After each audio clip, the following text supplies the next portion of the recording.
bago ang lahat. Kung gusto nyo ng matibay na basketball shoes, Curry shoes, mabibili lamang sa halagang $2,499. I-click lamang ang link sa comment section. Ganito ang pagkakaiba ni Redick at Darvin Ham sa coaching. Mas detalyado si Redick, Joel Embiid, pinaimbestigahan ng NBA. At Warriors panalo sa opening night, Curry at Buddy Hield nagpakita agad ng chemistry. Sinimulan ng Los Angeles Lakers ang JJ Redick era ng may estilo sa isang opening night na panalo 110-103 laban sa Minnesota Timberwolves at malaki ang naging kontribusyon ng epekto ng estilo ng coaching ni Redick. Lumabas ang Lakers na mas buo at mas nakatutok na koponan kumpara noong nakaraang season at kitang-kita ito sa mga mahalagang sandali na ang presensya ni Redick sa gilid ng court ay naging pangunahing dahilan. Sa isang mahalagang timeout ng laro, nakamike si Redick na nagbigay sa mga tagahanga ng silip sa kung paano siya nakikipag-usap sa kanyang mga manlalaro. Mahusay ang maraming pagsisikap, mahusay ang komunikasyon, mahusay ang atensyon sa detalye ng game plan. Napakaganda rin ng pisikalidad natin. Kapag naglalaro tayo ng mabilis, makukuha natin ang gusto natin. Maganda ang mga shot natin, papasok din ang mga yan. Papasok din ang mga yan. Ang kanyang mga salita ay eksakto, motivational, at puno ng kumpiyansa na nagpapakita ng pagbabago sa paraan ng pagharap ng Lakers sa mga laro ngayong season. Ang komunikasyong ito ay nagpakita ng diin ni Redick sa detalye at pagpapalakas sa pagsisikap ng kanyang mga manlalaro. Hindi lamang ito tungkol sa estratehiya, kundi pati na rin sa pagpapanatili ng mataas na moral ng koponan.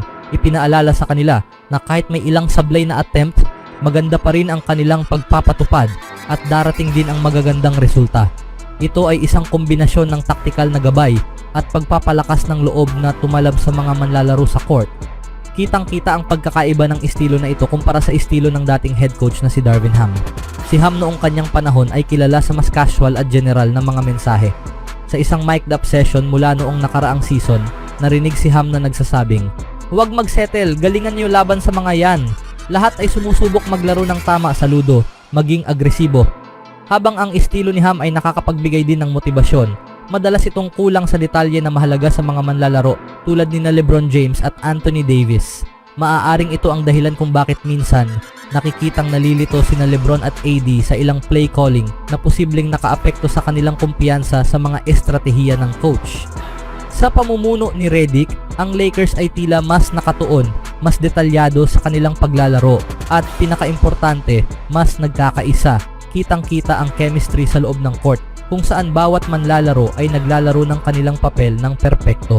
Kahit sa mga sandali ng pagsubok na natili silang kalmado, isang katangiang tila na ituro ni Redick sa mga unang bahagi pa lang. Isa sa pinakamalinaw na senyales ng suporta ng mga manlalaro kay Redick ay nang matapos ang laro, binuhusan nila siya ng tubig bilang pagdiriwang sa kanyang unang panalo bilang head coach. Ito ay isang tradisyonal na kilos para sa mga rookie coaches matapos ang kanilang unang tagumpay. Ngunit nagsasalita rin ito ng marami tungkol sa kung gaano kalaki ang respeto ng koponan at ang saya nilang maglaro para kay Redick. Para sa mga tagahanga, ang maagang pagpapakitang ito ay nagbabalik ng alaala ng 2020 Lakers, isang koponan na pantay na nagkakaisa at determinado. Ang panalo laban sa Timberwolves ay isang pahayag hindi lang sa kanilang kakayahang manalo, kundi pati na rin sa paraan ng kanilang pagkapanalo. Maglaro ng matalino, may enerhiya at may tiwala sa kanilang bagong coach. Ang maagang tagumpay ni Redick sa pagbuo ng isang kultura ng atensyon sa detalye at pagbibigay ng lakas ng loob ay maaaring maging susi para muling mapabilang ang Lakers sa seryosong laban para sa kampyonato. Habang nagpapatuloy ang season ng Lakers, ang hands-on na diskarte ni Redick, ang kanyang atensyon sa detalye at ang chemistry na agad na nakita sa mga manlalaro ay magiging mahalaga sa kanilang tagumpay. Kung basehan ang mga unang senyales, mukhang nakahanap ang Lakers ng coach na makakapaglabas ng pinakamahusay sa kanilang koponan. Anong masasabi niyo mga kaibigan?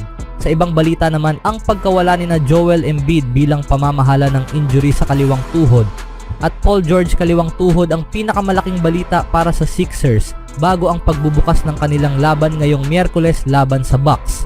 Sa kaso ni Embiid, maaaring gustuhin ng NBA na tingnang mabuti ang sitwasyon. Ayon kay Shams Charania ng ESPN, iniulat na ang liga ay malamang na magsasagawa ng investigasyon sa linggong ito kaugnay ng player participation ng Philadelphia 76ers tungkol kay Embiid.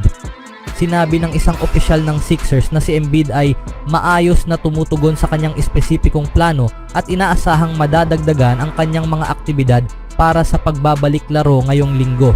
Ayon sa opisyal, hindi maglalaro si Embiid ngayong linggo at nakatakdang muling suriin ngayong weekend. Nagkaroon si Embiid ng injury sa kaliwang lateral meniscus noong nakaraang taon. Bumalik siya sa huling bahagi ng regular season at sa playoffs kung saan nag-average siya ng 33 points and 10.8 rebounds sa first round series ng Sixers laban sa Knicks. Sa kanyang tag-araw, nagkamit siya ng gintong medalya sa Olimpiko kasama ang Team USA Basketball. Sa media day ng Sixers noong Setyembre 30, binigyang diin ni Embiid na gagawin niya ang anumang hakbang para manatiling malusog sa postseason.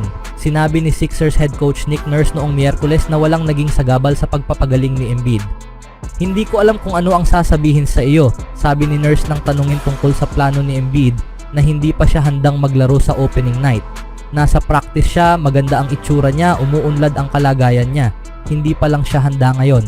Handa na rin siya sa lalong madaling panahon. Naunang pinagmulta ng NBA ang Sixers ng ilang beses dahil sa mga paglabag sa injury reporting na may kinalaman kay Embiid. Bago ang kanyang pagbabalik noong Abril ng nakaraang season, unang inilista ng Sixers si Embiid bilang hindi maglalaro at pagkatapos ay ginawang questionable mga 2 oras bago ang laro. Pinagmulta ng liga ang Sixers ng $100,000 sa pagkakataong yon dahil sa hindi tamang pag-uulat ng game availability status ni Embiid at ang nakaraang kasaysayan ng 76ers ng mga multa para sa paglabag sa mga alituntunin ng injury reporting. Ano sa tingin nyo mga kaibigan? Samantalang panalo ang Warriors sa opening night dahil sa laki ng lead ng Golden State, hindi na pinasok sina Stephen Curry at Buddy Hield sa fourth quarter. Ang dalawa ay nagpakita agad ng chemistry sa game na ito. Nagtala ng 20 puntos si Hield na may 5 rebounds para tulungan ang Warriors sa panalo. Off the screen, Hield pumps it. We did the rooftop. And came to with Tyrese. I think he's got the rip. He'll float a 3 that's short, and the rebound run down by Buddy Hield, who will retreat from beyond and drill where the ball went out of bounds. So that in the third quarter. Here was the possession. This was after a turnover. It's good action from start to finish with Donovan out there. Samantalang si Curry naman ay may 17 puntos, 9 na rebounds at 11 assists. Looks that is makeable for him. Here he goes with 2 makes in the second half. The veteran now, Curry comes back. A tough twisting. And it's Wiggins handled along with Green, Curry. Kabilang ang bullet pass na ito kay Hield. Going to his bench right now. So Coach Williams goes to the bench with 3. Time either a long lead pass to Buddy Hield, who snared 18 3-run players.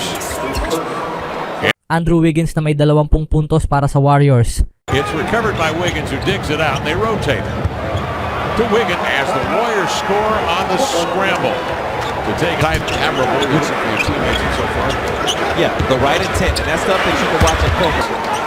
Since it Paired up with Tumani, that's a lot for teams to deal with. Good pass. 2 of 13